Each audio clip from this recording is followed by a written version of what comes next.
GS के कुछ और महत्वपूर्ण कॉन्सेप्ट्स को आइए डिस्कस करते हैं जीएस कैप्सूल सेकेंड में, जिसमें फर्स्ट है परिसीमन आयोग। संविधान का आर्टिकल 82 परिसीमन आयोग की बात करता है। सरकार को ये अलाउ करता है कि वो परिसीमन आयोग अधिनियम ला सकती है। संविधान का आर्टिकल 82 परिसीमन आयोग का कार्य है कि देश के जो निर्वाचन क्षेत्र हैं उनका पुनर्निर्धारण करे। जो जनसंख्या का अनुपात है उस अनुपात के आधार पर क्षेत्रों को फिर से परिभाषित करे। परिसीमन आयोग संविधान के आर्टिकल 82 से जुड़ा हुआ है। इसके द्वारा जो भी कार्य किए जाते हैं, यानी जो इसके आदेश हैं, उसको किसी भी न्यायालय में चुनौती नहीं दी जा सकती है। किसी भी न्यायालय में चुनौती नहीं दी जा सकती। आज़ाद भारत में अब तक केवल 4 परिसीमन आयोग अधिनियम बने हैं। 1951 की जनगणना के बाद 52 में, 61 की जनगणना के बाद 62 में, 71 की जनगणना के बाद 72 में और 2001 की जनगणना के बाद में 2002 में परिसीमन आयोग अधिनियम संसद के द्वारा पारित किया गया है। अंतिम परिसीमन आयोग 2002 का परिसीमन आयोग अधिनियम है। अभी जम्मू कश्मीर का जो परिसीमन किया गया है वो परिसीमन आयोग अधिनियम 2002 के आधार पर ही किया गया है। तो इतना कॉन्सेप्ट आपको परिसीमन आयोग के संदर्भ में ध्यान रखना है। संविधान का आर्टिकल 82 परिसीमन आयोग से संबंधित है। इसका कार्य निर्वाचन क्षेत्रों का पुनर्निर्धारण करना है जनसंख्या के रेशियो के हिसाब से, और इसके निर्णयों को किसी भी न्यायालय में चुनौती नहीं दी जा सकती है। अब तक भारत में 4 परिसीमन आयोग अधिनियम संसद के द्वारा पारित किए जा चुके हैं। मतदाता सूची तैयार करने का प्रावधान कहाँ किया गया है?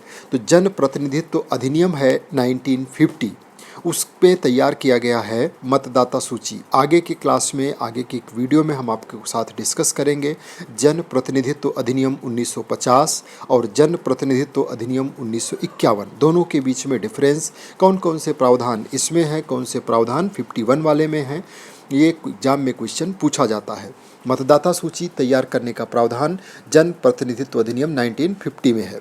सरकारिया आयोग लगभग दर्जनों बार से ज़्यादा पिछले 10 सालों में ये क्वेश्चन अलग अलग कॉम्पिटिटिव एग्जाम्स में पूछा जा चुका है। इसका संदर्भ क्या था? तो केंद्र और राज्य के संबंधों को परिभाषित करने के लिए कि सरकारिया आयोग का गठन किया गया। इसी से रिलेटेड एक और महत्वपूर्ण आयोग है पुंछी आयोग। आपको कमेंट बॉक्स में बताना है पुंछी आयोग का गठन कब किया गया था। वो आपको सन लिखना है, किस सन में, 2004, 2005, 2006, 2007 या किसी अन्य ईयर में। नेक्स्ट है कॉन्सेप्ट न्यायपालिका का स्वरूप कैसा है। भारत में न्यायपालिका का स्वरूप एकीकृत है और भारतीय न्यायपालिका स्वतंत्र है। तो आप बोलेंगे कि भारतीय न्यायपालिका एकीकृत और स्वतंत्र है। भारतीय न्यायपालिका पूरी तरीके से एकीकृत और स्वतंत्र है। हमारे डीपीएसपी के अंदर आर्टिकल 50 में कार्यपालिका और न्यायपालिका के बीच में पृथक्करण की भी बात की गई है और वास्तविक स्वरूप में न्यायपालिका एकीकृत एवं स्वतंत्र है। और अंतिम कॉन्सेप्ट, संविधान में मौलिक कर्तव्यों को किस समिति की सिफारिश पर जोड़ा गया? तो ये थी स्वर्ण सिंह समिति।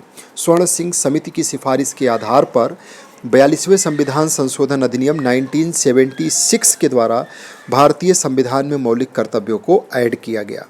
तो देखिए, बहुत कम समय में आप इस वीडियो को देख सकते हैं, रिवाइज कर सकते हैं, और इसमें मैंने सिर्फ 5 कॉन्सेप्ट और उससे रिलेटेड आपको जो जानकारी चाहिए वो पूरी तरीके से प्रोवाइड कर दी है।